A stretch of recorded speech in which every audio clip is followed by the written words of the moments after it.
Hey everyone, welcome to the Front Row with Ed. Today we're going to talk about lower extremity injuries and rehab and how we can implement the squat and staggered squats into our rehab. As a physical therapist, I see a lot of people with ankle, knee, and hip injuries at all different levels. Some people are non-weight bearing, they're just starting to get back into it. The reason why I love this squat is because it's a very functional exercise. Think about getting up and down from a chair. That's a squat. So we're all squatting hundreds of times in the course of a day, possibly getting up and down from a chair, in and out of the car.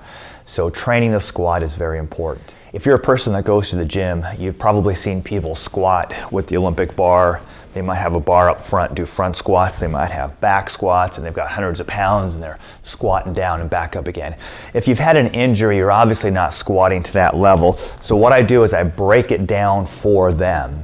At the end of this video, I'll give you an opportunity to see some links for foam rolling of your quads and glutes as well too. So make sure you check that out, because if you're having some sort of pain, you may want to add some foam rolling into the mix as well. This video I'm going to talk mainly about squats. So what I'll do first is I'll have a client, let's assume they've got some sort of lower extremity injury, and I'm going to assume it's on my right side. What I'll have them do first is I got to test them to see where they're at with their strength. I'll have them fold their arms across their chest. Keep their feet, toes lined up here. Nose over your toes. You're going to come forward and you're going to try to come up and stand. And sit back down again. And just see how they do with that. So this is a simple exercise. Hip replacements, knee replacements. Simply doing chair squats. Now remember, you've got to do 3 sets of these. We need at least 3 sets, ideally of anywhere from 10 to 15 repetitions, in order to do enough work in order to fatigue our muscle and have them come back stronger. One problem that we have is the knee coming in. So I'm going to give you an example of what that looks like. So once again, pretend my right leg's involved. If you feel like that knee is coming in, you've got to correct that. And usually it's because of hip weakness. So one thing that you can do is, this is a mini band. You can also get some TheraBand and basically slide it above so it's above your knees. So now I've got this black band around my legs, and the idea is that I don't want that right leg to collapse. So even before I try to attempt my squat, I've already activated my glute to keep this leg lined up. So you want to keep the leg lined up here. Once again, nose over your toes. You're going to keep it back straight, and you're going to come up. What the band does is it causes you to engage your hips a little bit more, especially your gluteus medius on that side. And you cannot let the knees collapse in. That's critical, because when you strengthen, you are reinforcing that movement pattern into the nervous system. So if I'm squatting with my knee coming in, I'm telling my nervous system, every time I squat, this is what I want you to do, which is not something that you want to do long term. If you don't have worries about the hip coming in, you don't need to worry about the band. So if you're not having any trouble doing the chair squat, the next progression would be to add a little weight to it. So you've got a weight here, you're up, you're back down.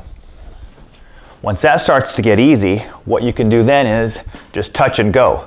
So I'll have my clients come up, reach back, just touch, and back up again. So you're not transferring the weight to the chair, you're just touching. The reason why you have the chair there is so that you know how low you need to go.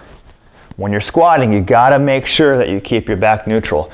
What I don't wanna see is lumbar spine flexion. Okay, so step that hip right back out and back up again. Almost like you're sitting back down in a chair. That gets easy. You can go to a couple weights in your hands. Down and back up again. Down and back up again. Now what I'm going to talk about are staggered squats. So I've intentionally moved the bench sideways here. Once again, in this example, I am trying to emphasize rehabilitation and strengthening on my right leg. So if I have a staggered squat, which means right now my left heel is in line with my right toe. Whatever leg is further back is the leg that's going to be doing more work. So I stagger it here to bias this right side, fold my arms across the chest, and come up. Same kind of concept. So what's happening now is I'm making this right leg do a little bit more work. You can switch.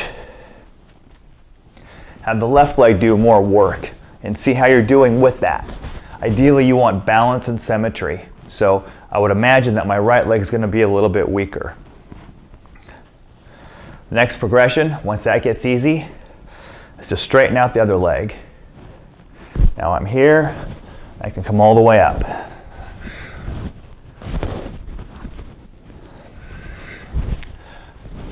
Next progression, once that gets easy, is to take your support leg, instead of just letting your heel rest, actually lift it up. So now you're here, and you can just stand up.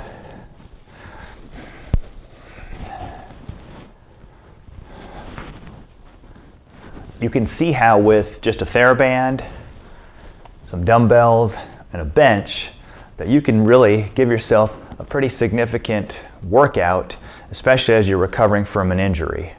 The thing to remember is we don't want that leg to collapse in. We don't want that foot to go into too much pronation as well too. So make sure that you've got a nice little arch of your foot. Use a TheraBand if you find this knee is collapsing in, and then enter the progression wherever you feel like you can. Like I said, start simple and work your way up. If you have any questions, let me know. Check out these videos for foam rolling, because foam rolling is critical. And if you haven't subscribed to the channel, please do so now, and let me know if you have any questions, okay? Good luck.